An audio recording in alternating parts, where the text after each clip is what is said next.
That's what I'm doing, you know. Mm, And I think it makes perfect sense of, again, like, I go by, race is a social construct. Judge people by, their actions. And also now, when I was looking through your videos, your ability to be able to spot narcissism, empaths, and these things aren't defined by race. These are human things. We're human people going through a human experience.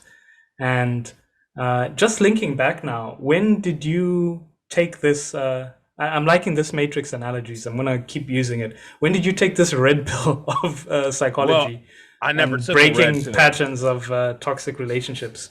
I mean, I clearly never you took. must have, because you No, no, no. understand what a narcissist is and an empath is. There's people there's people within the Matrix ecosystem that never Mm. took red pills. Agent Smith never Mm. took a red pill. The people that lived in Zion never took a red pill. Mm. I've never been connected to a Matrix. When I was 8 years old, I told my parents I didn't want to go to church anymore because I thought it was a waste of time. And my parents, believe it or not, they respected me, so I stopped going. So I've always had this perception where I'm able to recognize things. Usually my issue is not that I'm tricked, is that my recognition, I'm not able to interpret what I'm recognizing properly. Like I'll recognize something, but because I don't have experience with it, or because I was told that it doesn't exist and I don't listen, because I don't listen to anything, because anytime anybody's telling you something, they're trying to manipulate you.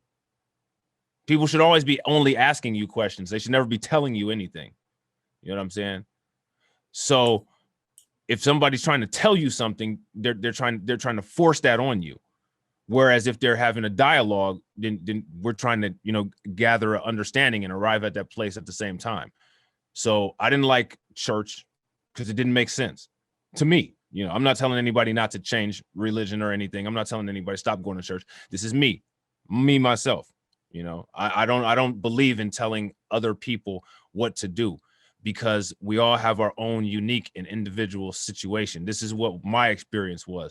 The only thing that I would advise somebody is to be able to recognize the signs in the environment and make the proper decision that works properly for you. And that's what I've been able to do, because I see certain things and I recognize patterns really well, and I recognize symbolism very well. When I was younger, because I was so young, I didn't have the experience of knowing these things to where I could plug them in and, you know what I'm saying, like have them interact with recall so I would know what was going on, but I would recognize it though. You know what I'm saying? Like all these little flashes of information, like I would recognize it. So yeah, I was different in that way, I guess, to say, like, when I was born, I was never really plugged into any systems because I didn't believe anything.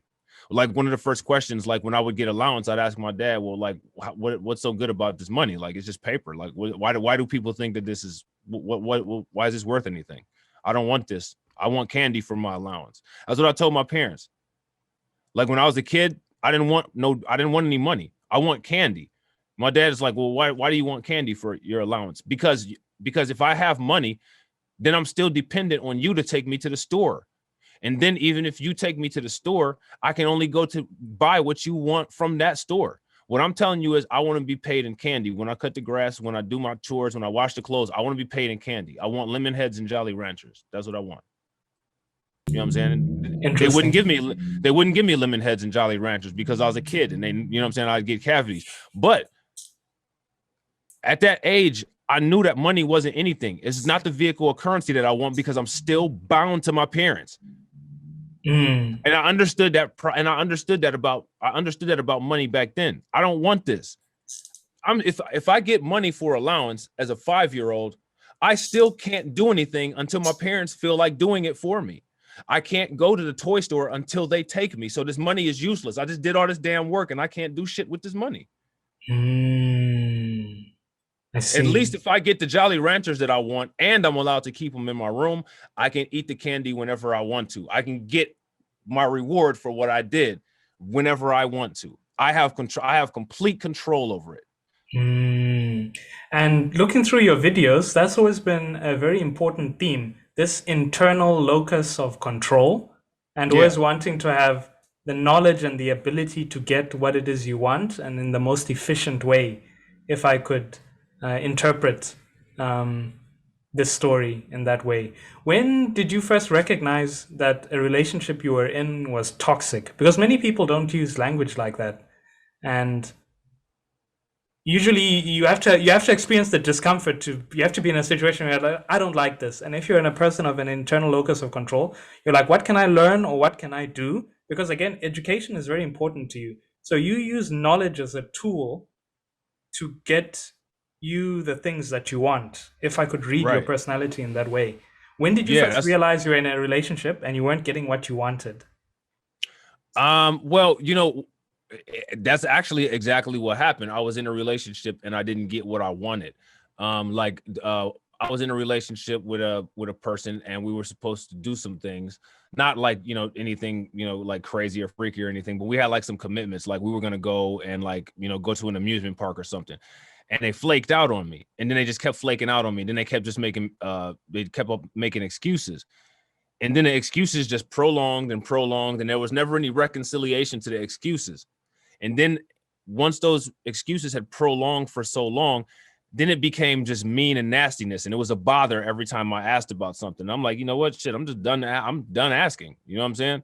So then I was upset, you know what I'm saying? Because I really was in, I had feelings for that person, of course, just like everybody, you know what I'm saying? So I was like, well, and the thing that irritates me, one thing that irritates me about the risk of being in a relationship is recovery from the breakup of the relationship, because it wastes so much time and you're in such discomfort. You know what I'm saying? Like, I don't like dealing with that. It takes away from being able to be functional.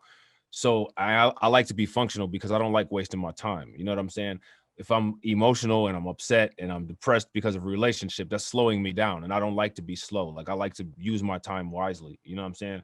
So I started reading because like if there's something that I have a problem with, I study it until I understand it completely.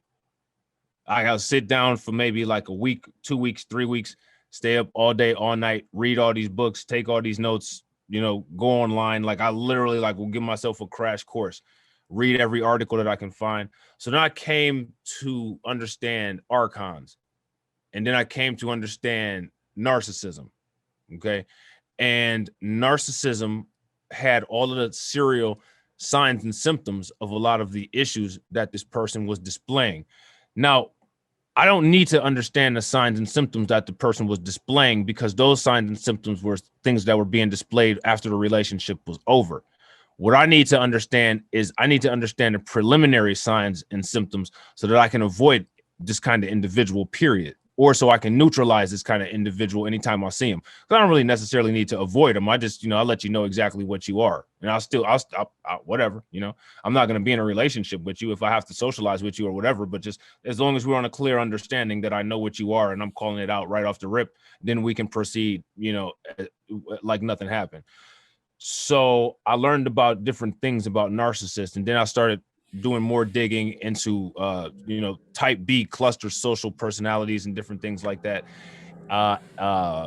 Antisocial people, and then I started learning about archon, these spirits, whatever. People had these weird kind of complexes, like a Lilith complex, and then there's these what do they call those things? A succubus, Ah, and an incubus, and the thing is dark that these things stalkers. are, yeah, they're what they are is and see, like they're psyches in a dark psyche. And like the thing is like there's all this rogue data, right? And all this rogue data that accumulates from everything Mm, existing. And this, you can find concepts that validate this in quantum theory. mm, So who knows if all of this rogue data just, it accumulates or whatever, if a person behaving a person this kind of way. And then this dark, data just kind of, it goes into somebody. Like, how Agent Smith was able to hack out of the Matrix and go into a person? mm, That would be like somewhat like a demon possession, in my mm, opinion, right? mm, So that dude was still a human being and he was still who he was, but Agent Smith was able to, because Agent Smith was a virus, right? Or no, mm, Agent Smith was an agent. mm, He was a security guard for the Matrix. mm. He was able to get out of the Matrix and chase Neo into the real world by hacking into a person. So it's Wow. almost like being able to jump out of the spirit realm into the real tangible realm. And when that happens, it creates these residual thought processes and different things. You know what I'm saying? And like the thought processes and things make people only able to operate a certain way. Well, if you're a narcissist, you don't have a sense of self-awareness. Well, of course you don't have a sense of self-awareness. You're on autopilot. Agent Smith is in there. You know what I'm saying? I think you need to do a breakdown of this entire movie. I only Yeah, watched well, I only watched the Matrix 1. I only really liked Matrix 1, and I liked half you, of the second movie.